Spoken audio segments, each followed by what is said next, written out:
Nosotros desde el área de seguridad, lo que es la policía y los bomberos, ni bien saltó el llamado, se hace la concurrencia al lugar, incluso con móviles policiales, incluso hubo la presencia obviamente de la convocatoria para las ambulancias. Y esos primeros momentos de atención de la emergencia.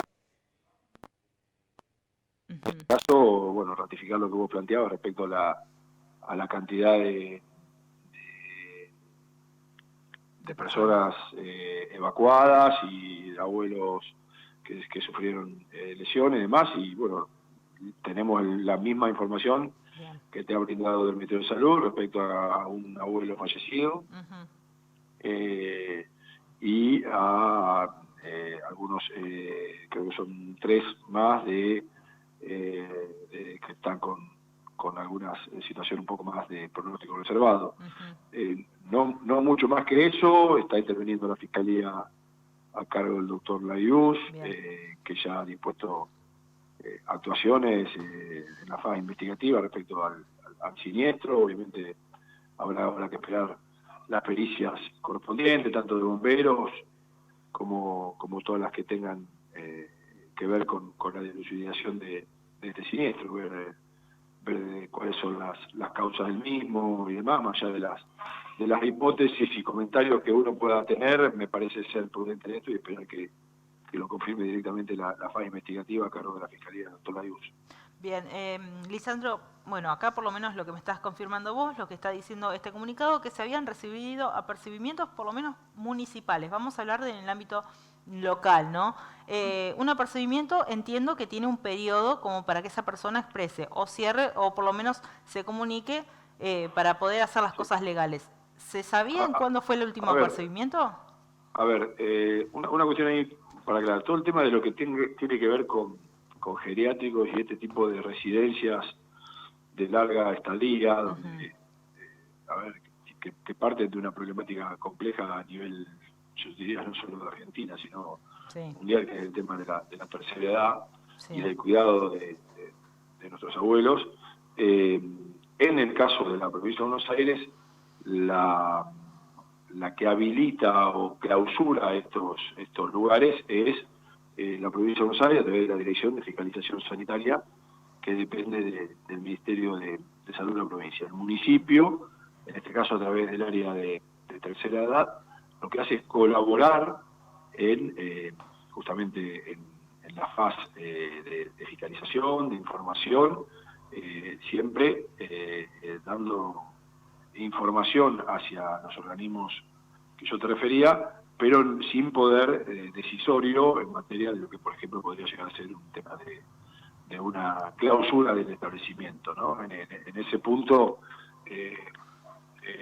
bueno, ya ha sucedido en otras ocasiones y se ha manifestado esta misma información, ¿no? De hecho, hubo algún hecho también que tuvo una instancia penal, de juicio y demás, de hace un tiempo esta parte. Pero en el caso puntual de este establecimiento, yo no es un área que dependa de mí. Eso entiendo que en el año 2023 había tenido algún tipo de visita conjuntamente con la Dirección de Fiscalización Sanitaria dependiente del Ministerio de Salud. Entiendo que está bajando incluso gente de esa dirección a Junín también para tomar conocimiento de información sobre el estado de estas actuaciones y sobre ese lugar. Bien, bien, Lisandro. Bueno, preguntarte por último sobre este tema, por lo menos, si tenés conocimiento, si todos los abuelos eran de aquí de Junín, si yo lo que... zona.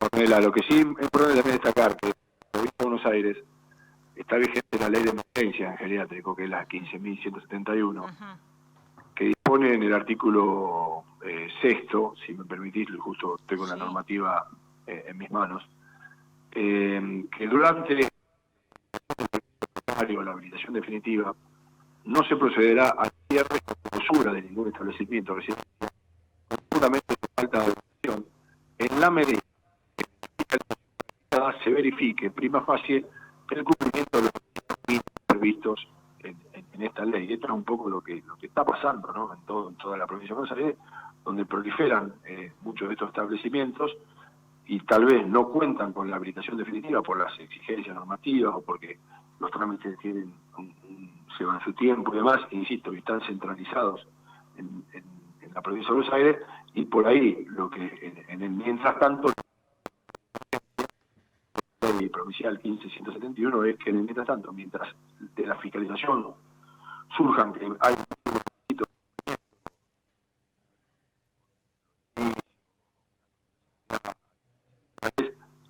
no se puede, no se avanza en la clausura. Yo digo, esto hay ahora que la judicial,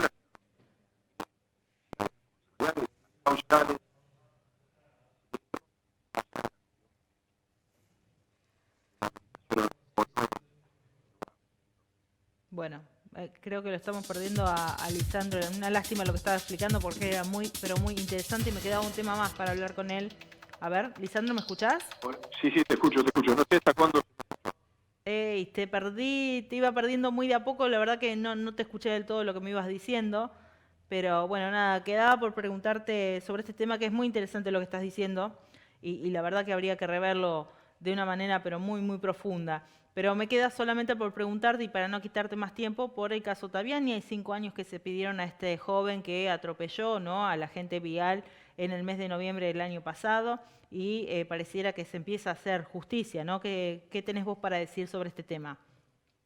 Lo más importante que he manifestado, que venimos manifestando nosotros del municipio, en contacto permanente con la familia de Carlos, es que el juicio abreviado al cual se habría arribado, que falta ahora la sentencia homologatoria de la jueza doctora Karina Piegari, creo que primero da por tierra con aquellos planteos de la defensa o de incluso familiares del joven imputado que planteaban que esto había sido un accidente o o en su caso tenía que ver con alguna acción imprudente del joven. No. Acá la justicia, a través de este juicio obligado, hay un reconocimiento de que lo de Carlos fue un homicidio doloso, con dolo eventual, pero doloso al fin, con intención.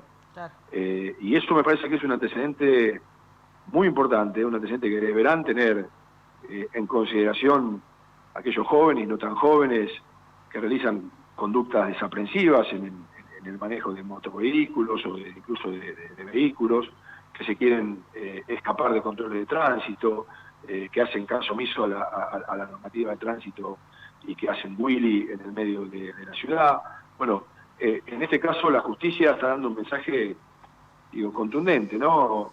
Después entra a jugar, obviamente, el tema de la pena que va a tener que cumplir, que es una pena de cumplimiento efectivo, que en realidad, por el hecho sería de 11 años, pero que al haber cometido el hecho mientras era menor de edad, por ley se le disminuye a la mitad, 5 años y medio. Como yo hablábamos con la hermana de Carlos antes de ayer, no hay monto de pena que nos devuelva la vida del compañero, del amigo, del familiar, en este caso de Carlos, ¿no? Y en eso no hay consuelo, pero sí es un mensaje que la muerte de Carlos no sea en vano, ¿no? Y que sea considerado con un homicidio doloso, con dolo eventual, significa que la persona sabe que si efectúa ese tipo de maniobras desaprensivas y temerarias con su vehículo,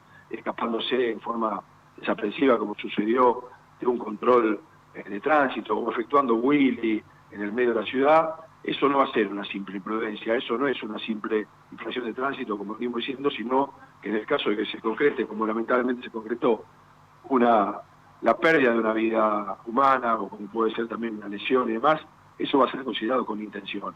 La justicia en este mensaje, en este juicio abreviado, y por eso destaco y resalto el trabajo de la Fiscalía del Menor, a cargo del doctor Noverasco, de los juzgados que intervinieron, de los organismos que intervinieron, el juzgado de garantía, la Cámara Penal, que sostuvieron la prisión de este joven que ahora tendrá una pena a cumplir. Y bueno, me parece que es una luz, insisto, el cómputo de la pena, el monto total de la pena, considerando el tema de la minoridad, bueno, será una cuestión que tendrán que evaluar a nivel legislativo si es necesario modificarse y vuelvo con lo mismo. No hay nada que no devuelva la vida de Carlos, pero me parece que hay un mensaje contundente en ese aspecto y que se determine claramente lo de Carlos Ottaviani no fue un accidente, lo de Carlos Ottaviani fue un homicidio y fue un homicidio doloso. Lisandro, vos sabés que te estaba escuchando y digo, y de las veces que hemos hablado de este tema, desde que sucedió, y de otras cosas que han pasado en calle con agentes y demás, nunca recuerdo haber, por lo menos de mi parte, haberte consultado cuál era la palabra de los diferentes agentes, si sienten miedo cuando van a trabajar, sobre todo en la nocturnidad, que es donde tal vez están más expuestos por el tema del exceso de alcohol, el tema de velocidad, que no hay tanto tránsito en sí. Si te expresan alguna de esas sensaciones ellos a vos. Sí, por supuesto, nosotros estamos en ese sentido, como siempre hablamos, la calle lamentablemente se vive en momentos de crispación, hay como una anomia, y esto no es una cuestión original de nuestro medio, ¿no? Es algo general, como cultura, y yo siempre planteo, es imposible que en nuestra ciudad o que en cualquier lugar haya un policía por calle o un inspector por calle. Tenemos que empezar a generar un cambio cultural que tenga que ver con el cumplimiento de la normativa.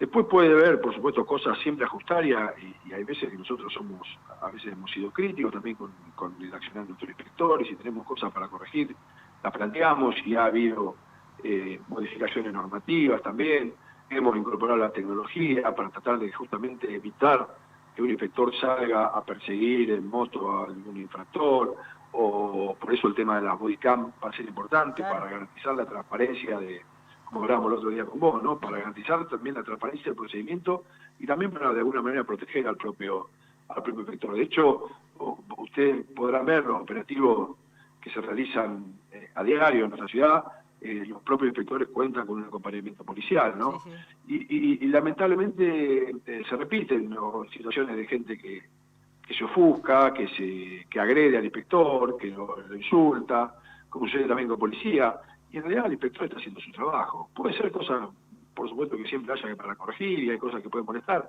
pero si uno cumple con la normativa, si uno cumple con la ley de tránsito, no tiene que enojarse con el inspector si el inspector lo está parando, no tiene que enojarse con el policía si está haciendo un procedimiento de requisa.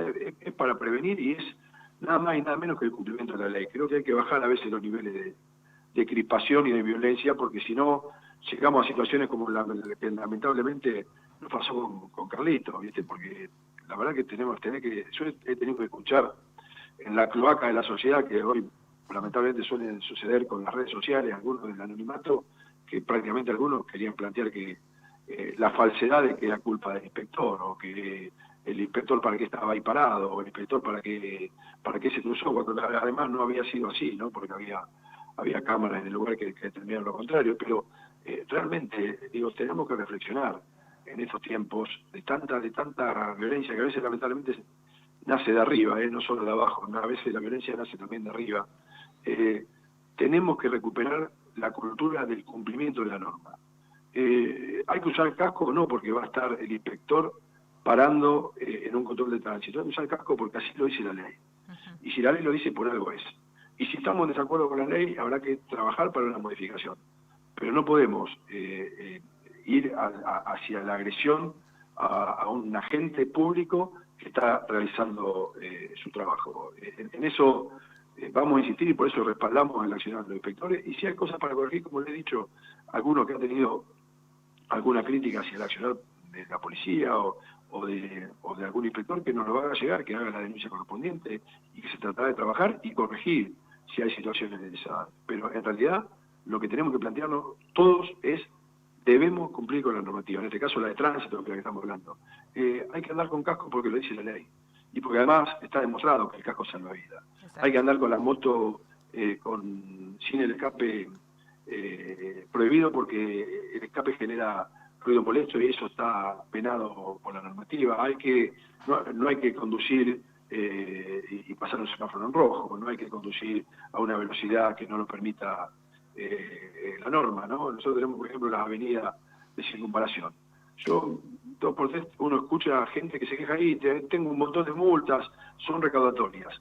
Están esas fotomultas planteadas justamente para llevar a que la persona disminuya la velocidad, porque está claro que es una avenida de altísimo tránsito, por ejemplo, la circulación. Entonces no se puede circular a más de 60 No, kilómetros. es tremendo lo que Entonces, pasa. y no podemos tener un inspector y una cámara en cada esquina para controlar. Tenemos que empezar a generar un cambio cultural que tenga que ver con eso. Debemos cumplir con la norma porque eso es el Estado de Derecho, justamente la base del Estado de Derecho es el cumplimiento de la ley.